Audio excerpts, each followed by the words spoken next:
Hello and welcome to this episode of Words Want Wisdom. I am delighted to be joined by this posse of wise men, okay, from the men's shed here in Saintfield.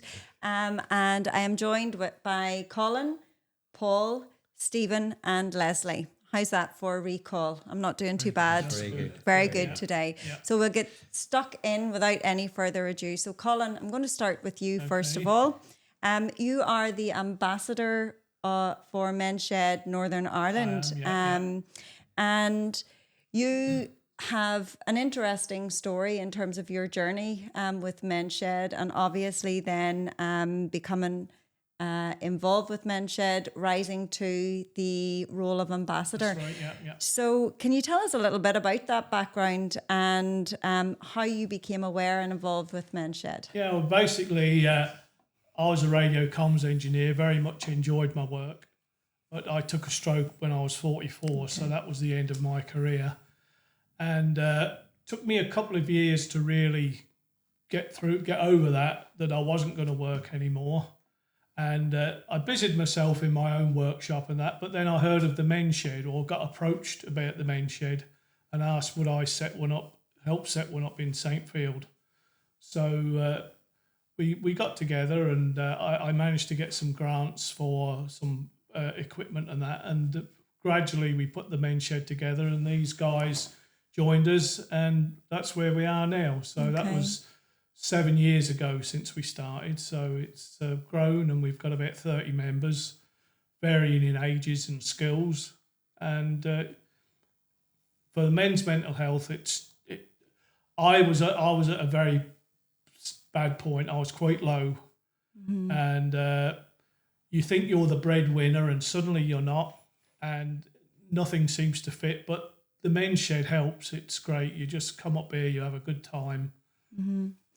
I can imagine at 44 years of age, having that career pathway and your hopes and your projections for that just kind of cut off instantaneously. Oh, that's right, There's going to be a lot of kind of time involved in that in terms of acceptance. Oh, there is, yes. And I mean, I did a lot of travelling all around the world, and then my wife would come home from her work and she'd say, oh, the guys are off to Japan next week, and that probably hurt even more. Yeah. The fact that they were doing it and I wasn't, Because it's a huge part of your identity. It is, your career, you've worked so hard to build yourself up. And, if you enjoy what you do, and obviously you're out meeting people every day, you're facing different, problems within work that you have to troubleshoot as well. And suddenly that's all taken away from you. Yeah, and even though I had my own workshop at home and I enjoyed that, but you need to bounce ideas off people. Mm-hmm. You may not get a sensible answer a lot of the time. But I noticed you looked round when you said that, Colin. Well, that's the way it is. You don't always get a sensible answer, but at least you've put it out there and perhaps somebody will come up with one. Sometimes the question isn't sensible. Well, exactly. The answer is dependent on the question. There's usually at least 15 experts, really, isn't there? Yes. There's a lot of experts, but all offering words of wisdom. Exactly. Yes. Very good. But no, it's there's a lot for women to do in these organisations, the women's guilds and that. But there really wasn't anything for men, and I think this organisation it's taking off in a big way. I think there's about 1,200 in the UK now. Yeah. And even just the growth that you've had here. So you said that you've opened 7 years ago. 7 years. And you have 30 members, and growing with an eclectic range of skills and varying experiences and from different backgrounds. That's right. Yeah. And I think that's a big thing. People sometimes they'll wander up and look around and say, well, really, I don't have any skills. But it's not physical or skills of physical that you can do. It's life skills, really. Yeah. Listening to what they've done or, where they've been.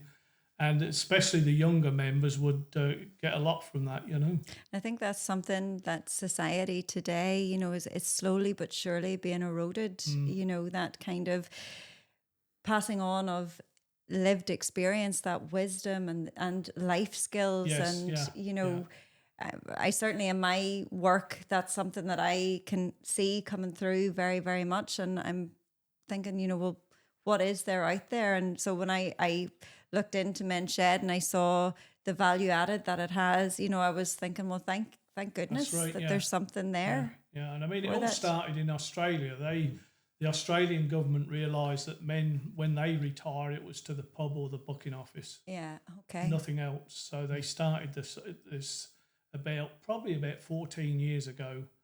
And then I think it was Age Concern that brought it over to the UK, and really it's just got bigger from there.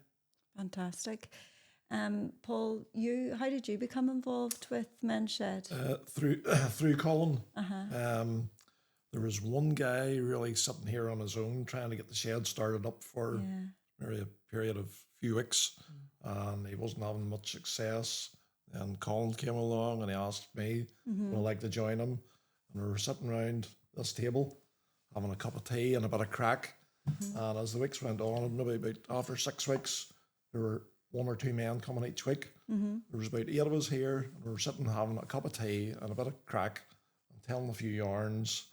And even though we weren't doing anything physically with no tools or machinery or anything to set up, that whole thing, just the whole social circle and having a bit of a chit chat, I was walking away here with a feel good factor just through the whole communication and chatting with people. It was really good. It's really interesting there that you've said, like, at that stage, the Men's Shed, you had no tools. No. It wasn't about what you were making or anything and that really ties into what Colin has said there, that it's that whole life experience and just having somewhere to go and having people to talk to. People need people. Yeah. And that became very apparent after COVID. 100%. We have... Because we are social beings, and people really did struggle with that lockdown and not having that interaction. And like, tragically, we're living out the kind of the ripple effect of that lockdown and that kind of going against the way that we are. Yeah. Even during COVID, we had 1 or 2 little meets at my house, didn't we? And we all on the grass, sitting around with socially 2 distanced. meters apart. Yes, Still got a wing meet, And then I'm going to come over here. Leslie, how did you get involved with Men's Shed? It was an advert in the locality here. Okay. And I think the first one I came along to was the demonstration of the wood turning. That's right. When Jeff Tulip came along and did a demo of wood turning. My background, my dad had been a woodworker. He was a joiner, but I never got the opportunity because he pushed me in another direction. So having worked in the health service for 38 years, it was refreshing to come and actually use my hands for something. Yeah, useful. Develop new skills and also reconnect with, that legacy of your dad as well. And, funny when I had said whenever I came in here that I was transported back in time, when I was in the work shed there and the smell of is it sawdust? Am I right in saying that? That's okay. I needed to fact check that one. Reminded me when I was back, I think it was in 3rd year, and they called it CDT, Craft Design Technology and Woodwork and all of that. And it was an immediate, it was an emotion memory for me. It was a happy space and place. I had 0 skills and talent, but my God, I gave it some, I tried my best. Oh, yeah. So it's really, that's why whenever you mentioned about your dad there, I was thinking, there is that kind of generational remembrance as well. And what about you, Stephen? Well, I actually worked with Leslie in the health service, and I retired. And I wasn't sure what I was going to do. I hadn't got any particular hobbies as such. And then one day, my wife and I were just having coffee, and I actually met Leslie. And I hadn't seen him for a while. And we just started chatting then. And he said about the Men's Shed. So I thought, well, I won't die, But my wife encouraged me. So as they all do. So I came down and thoroughly enjoyed it. Yeah. I mean, I had never done woodwork before. And now I love it. I really do. I enjoy making things, and I have my own workshop at home now with a lathe. So it's really great fun, I just think that, what I'm hearing here, and correct me if I'm wrong, sometimes we can be conditioned to think that once we finish work, that's it. We have nothing more to give. That, that's that box ticked, and you're going to kind of sit out and vegetate, for want of a better word. And really and truly, that's so far from the truth. And as I get older, I begin to think, you take all of that lived learning and lived experience with you. Like, this isn't my norm or my comfort zone or anything else, but you develop skills and different interests, and you're thinking, okay, well, what can I do now at this age and stage of my life? What value added can I have for me? And without being arrogant, to think, is there anything that maybe I can do that other people might benefit from as well? And it's that kind of reciprocal relationship going forward. And I love the fact that you said your wife encouraged you. They all do. They all do. Yeah. Give it a go, Stephen. And look, you haven't looked behind you. No, it really has been good. And the thing is, there's people here that'll show you how to use the equipment. Yeah. That's the thing about it. I didn't know how to use a chop saw or a lathe, but the guys, jump in there and show me how to do it. And it's fabulous. And now you have your own workshop at home as well. So. And I think there's something, not that I do it very often, but in my case, if it was kind of baking or whatever, when you have a product at the end of it as well, there's something really, doesn't matter how it tastes now, as long as you have something to show at the end of it, there is an output there, and, that you can share that with people, and it's a discussion point as well. The first thing I made on the lathe was a pen. And it wasn't perfect by any means, but I took that pen home. It is. Brilliant, you do. You really do. And it shows, I think that, again, the value added there, everything that we are doing, and it gives you that sense of purpose and sense of belonging. And it kind of takes your, redefines your identity and kind of expands it. You're far more than, just work or whatever, and that you can bring all of those skills. And also the difficult experiences in life, Colin, that you have mentioned too as well, sharing your own health issues there at a very young age of 44.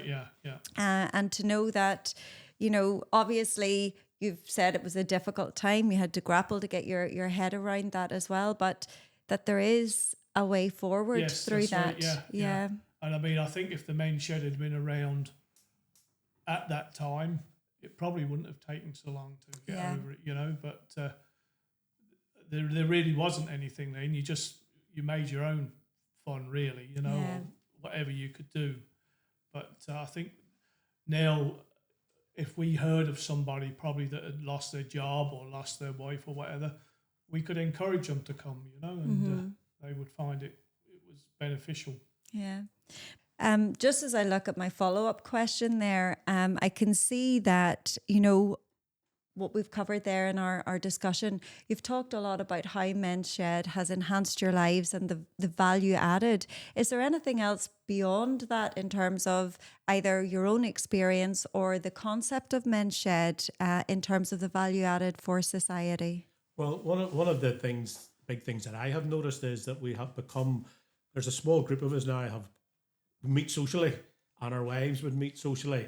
And there's 4 or 5 of us, we often go on trips. So we would go to maybe a woodwork show in England. We have one coming up in November. So we'd go for the weekend, spend 2 nights.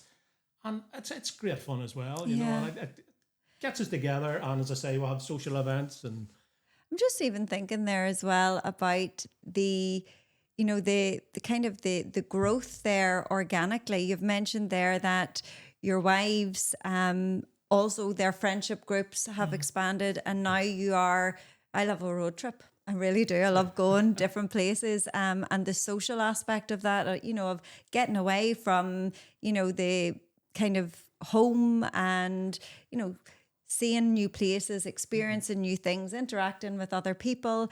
So that's something that I wouldn't have associated with the organisation itself. So there's a huge value added there. Yesterday, the 4 of us went up to Donegal for a woodwork show. Can I join? Is what I want to know. We're not going to say anything about I know I can't. We're not being dragged into that one. But One of the first trips that we had after the breakdown of COVID was to another, was it 3 sheds? That's right. All in the one day. We Okay. did, didn't Donegal? Yeah. That's right. That's That's right. Welcomed with open arms. Yeah.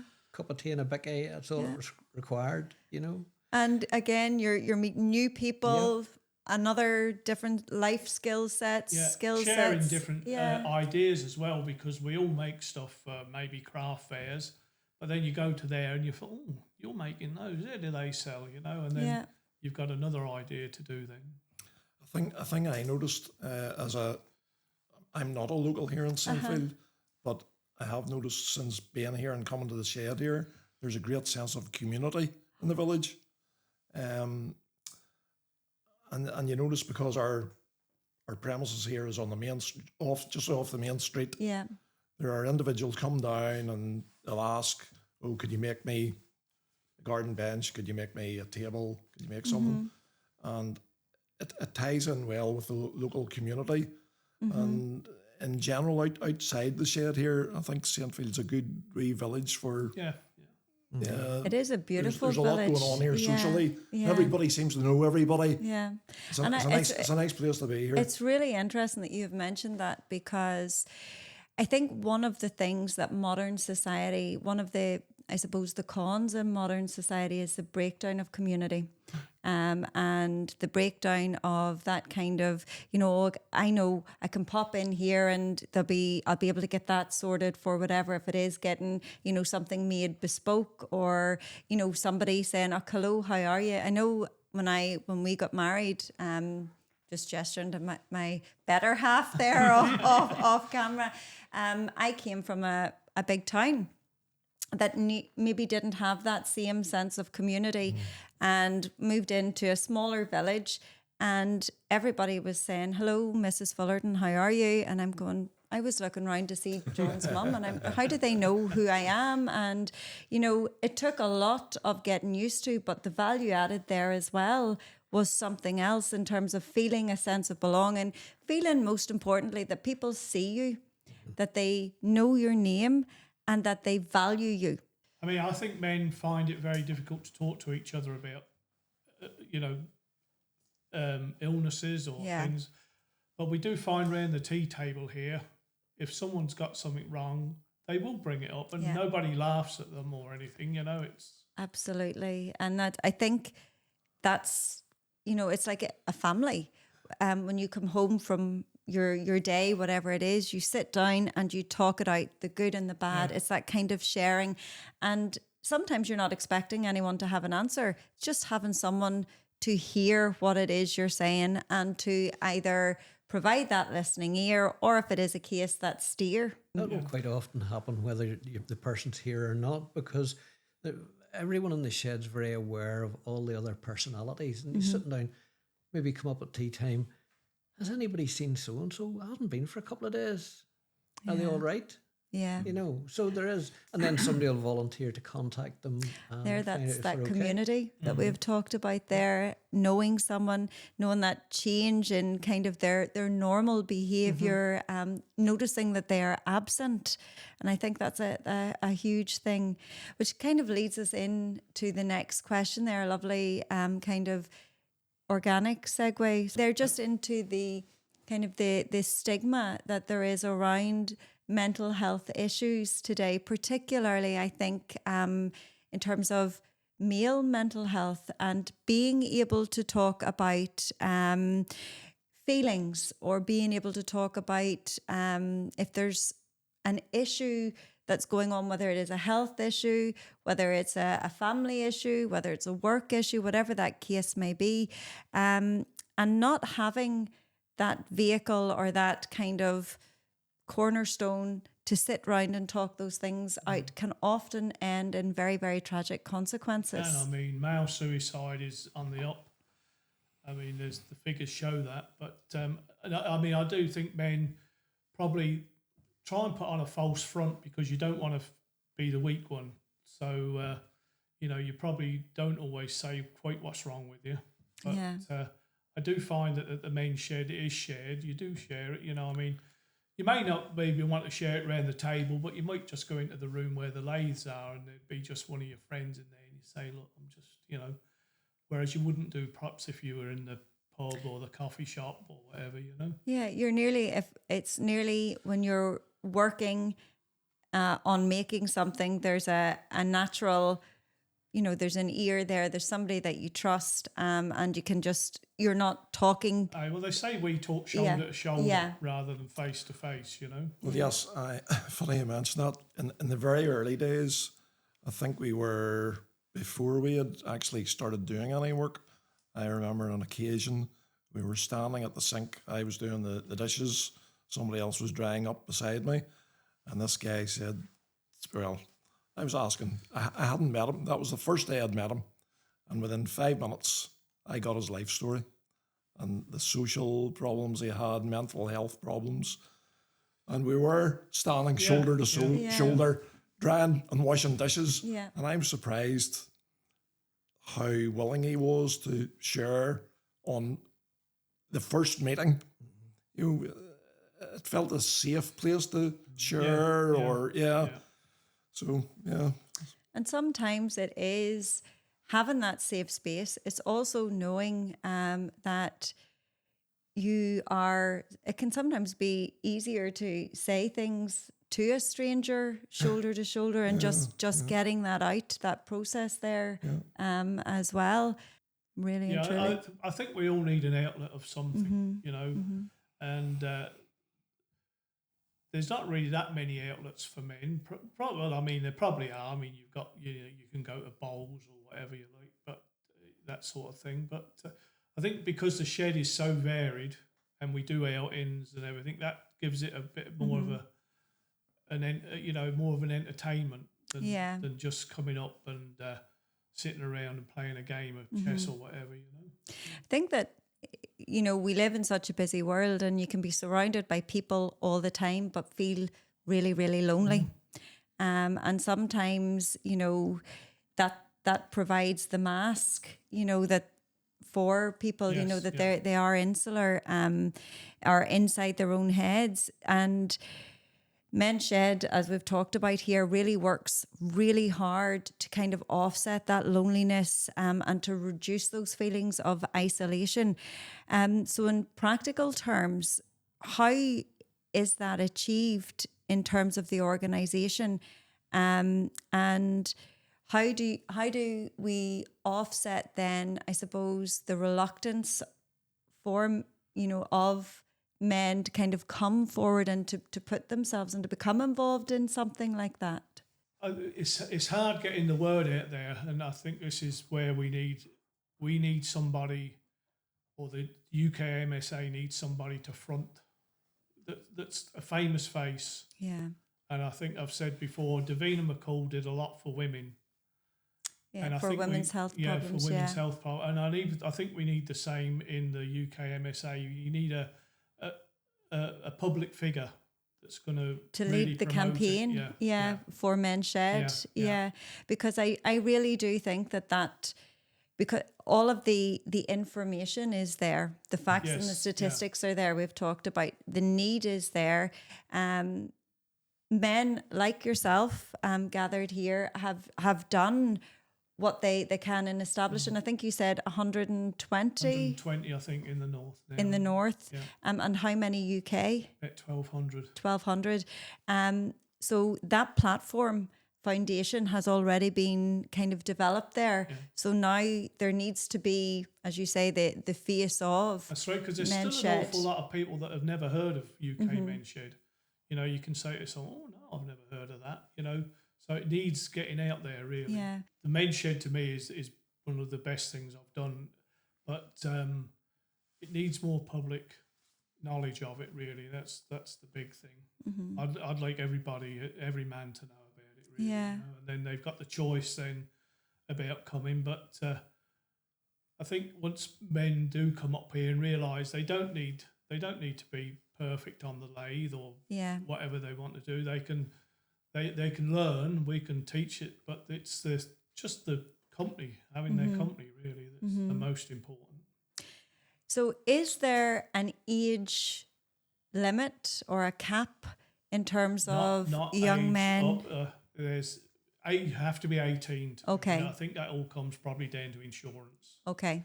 Yeah. But upper limits, no. I mean, we've just had Mike, who's just left us. He's moved back to England. His wife died, but he was 87, I think. Okay. And that's a fact that I was blown away with whenever we first started to talk about getting this podcast arranged. I didn't know that the Men's Shed, that young men of 18 years of age could feed into it. I was completely blown away by that. Yeah, and this is why we have a Wednesday evening and a Saturday for people who work, but but can still come. And there are there's no prerequisite of skill sets or abilities. Well, there's preferred skill sets. Okay. If we get someone who's good on IT, we would hold on to them. Okay. And I know that Saintfield High School and the Men's Shed here were involved in a wonderful project. And the actual the output produced by that was a phenomenal bench that kind of inscribed on it tells the story of Saintfield. It attempts to mark some of the historical milestones for Saintfield. That it came about, the whole project started about the spring of last year. Okay. The lady who's the local director, I think, of Linking Generations NI, contacted me to see if we'd be interested in taking this forward and partnering with the school. Mm-hmm.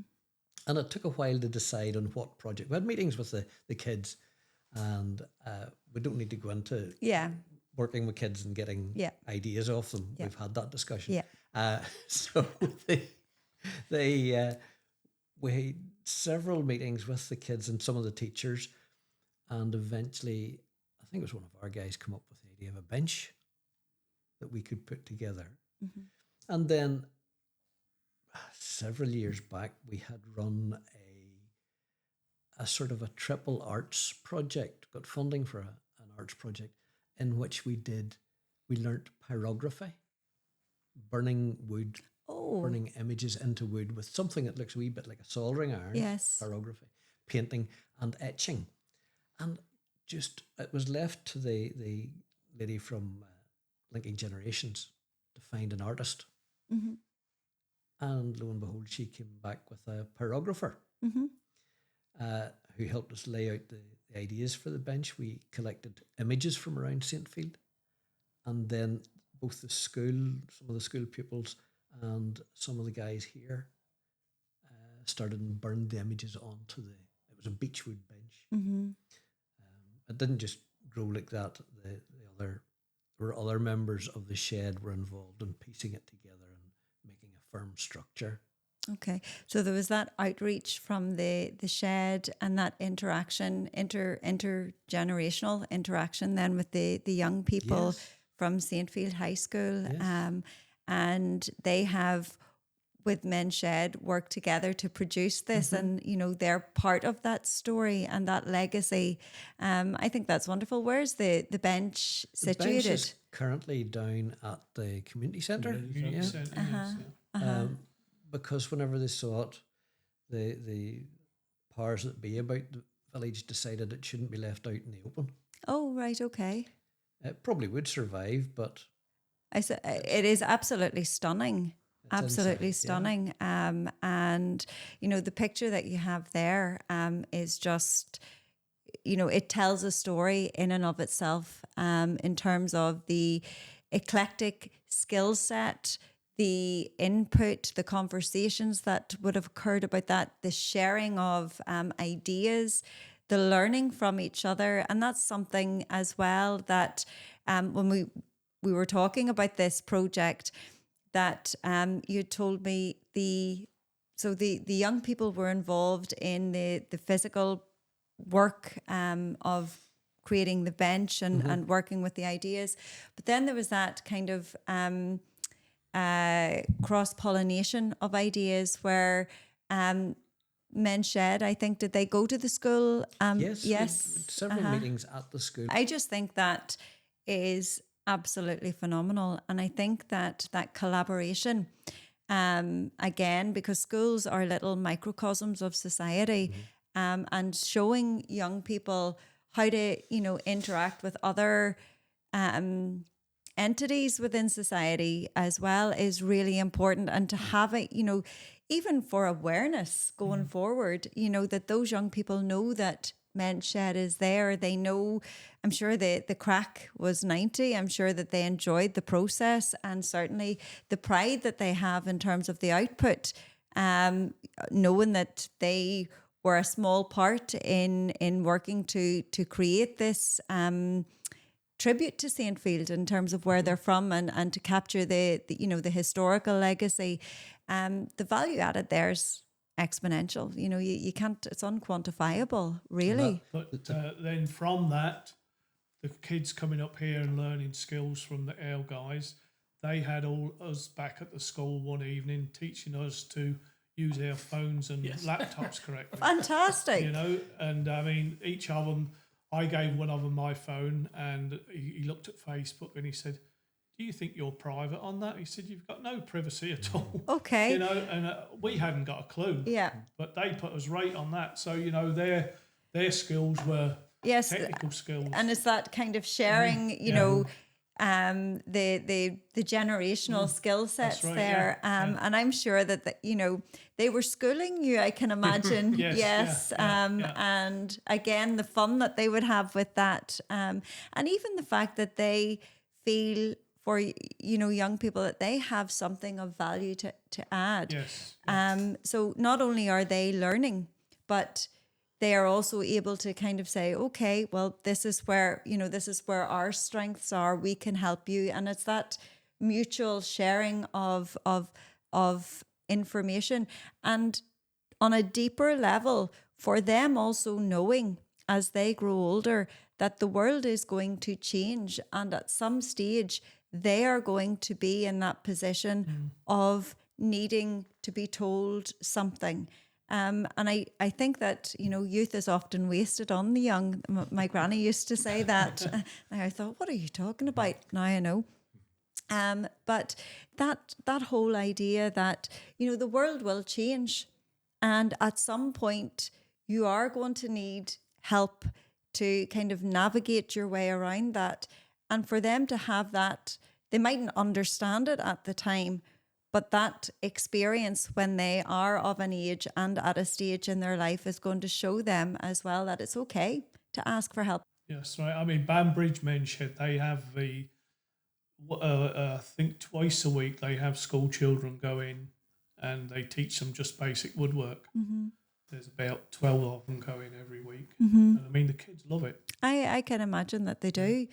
So there's again, if we had the face of Men's Shed kind of driving forward the crusade, all of those things, would get such notoriety and exposure, and it would make it so much easier for these projects to grow and to develop. So it's just, if there's any big celebrity listening, put your hand up. search us on WordsWantWisdom, we'll get back to you.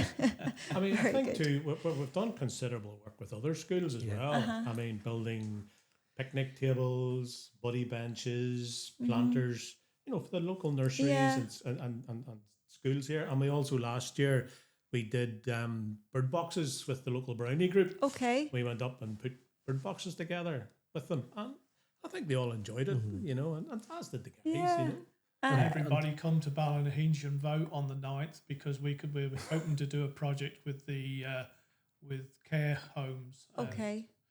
So it's a vote on who wins to get the grant. So we're hoping to make benches for each care home. In this lovely. Area. So when is that vote happening, or On 9th of October. the 9th of 9th October? in Okay. Ballynahinch. Well, fingers crossed. Well, I think that brings us on to our final question of the evening. And we've talked through kind of all of the value added for Men's Shed. If you had any words of wisdom, and this is open to everybody, because I know there are many wise men gathered before me, for any man listening at any age from kind of 18 upwards, who is perhaps struggling in some way with a health or work-related issue or stress issue for any reason, how can they, what words of wisdom would you say to give them to encourage them to reach out to a Men's Shed in their area? And on the off chance that they do seek that and there's not one there, how can they go about maybe getting one established in their locality? Well, there's a few more setting up at the moment. I think, just trying to think where someone was saying that they've just set up, but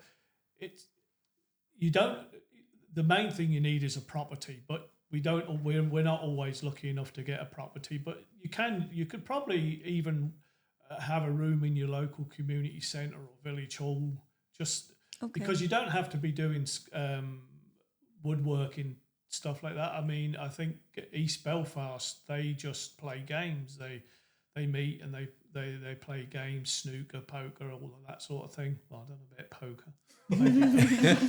But, so you don't, having a property is great, but you're not always going to be that lucky. Yeah. If anybody's looking for a Men's Shed, they could go on the UK Men's Shed site and just type in where they are, and it will give them their closest one. So it may be 10 mile away, but there'll be one not too far away. And for anybody who's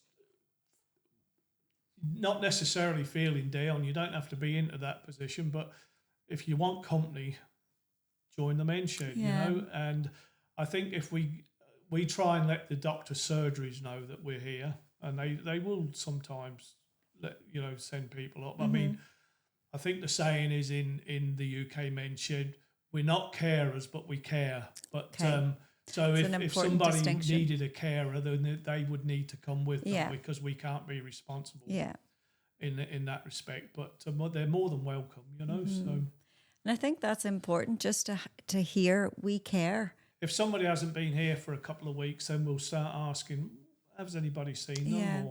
And then a phone call or a text is sent. Just to touch base. Just, are you okay, or do you need anything? You know? So I think that's the nice way to do it. I think one of the things too with Men's Shed is there's no judgment. If someone comes in, for example, with a disability, no one's going to say anything or pass comment. Everyone is welcome. Yeah. And made to feel welcome. Yeah. I'd like to hope so anyway. Yeah. Yeah. So everybody can come down. And I mean, we're non-religious, we're non-racist, non-political. So it's a safe space. An open space, and in this word inclusive space for all men from 18 up. And the point that you made there, I think, is so important. You don't have to wait until you're in a position of, where life has bitten you and there's, a tragedy or there's stress or something. Come down and get involved so that when life does bite, you have that network of support around you. That's right. Yeah. Got some friends around. That's the main thing. And that's what it is. It's a shed of friends, essentially. Yeah. Friend shed. That's it. Yeah, friend shed. Very good. Yeah. Instead of friendship, friend shed. There we go. Well, listen, gentlemen, I have absolutely loved talking to each one of you today. It has been such a revelation for me. And it's given me so much food for thought as I go away in terms of interacting with the young men that I teach in my school, and my own little grandsons who are 7 and 4 at the minute, but just to know that there is something that is so worthwhile that is being developed within the community, that if at any point in time in their future they need it, that they could, have that network of support. So that's really reassuring for me as a grandmother for that future legacy. So I just think it's superb. And, I know you're not doing it for thanks or anything like that, but each and every one of you are to be commended for, for having the kind of foresight and the motivation and the dedication, because these things don't happen without effort and without the good-natured and goodwill contribution of the members.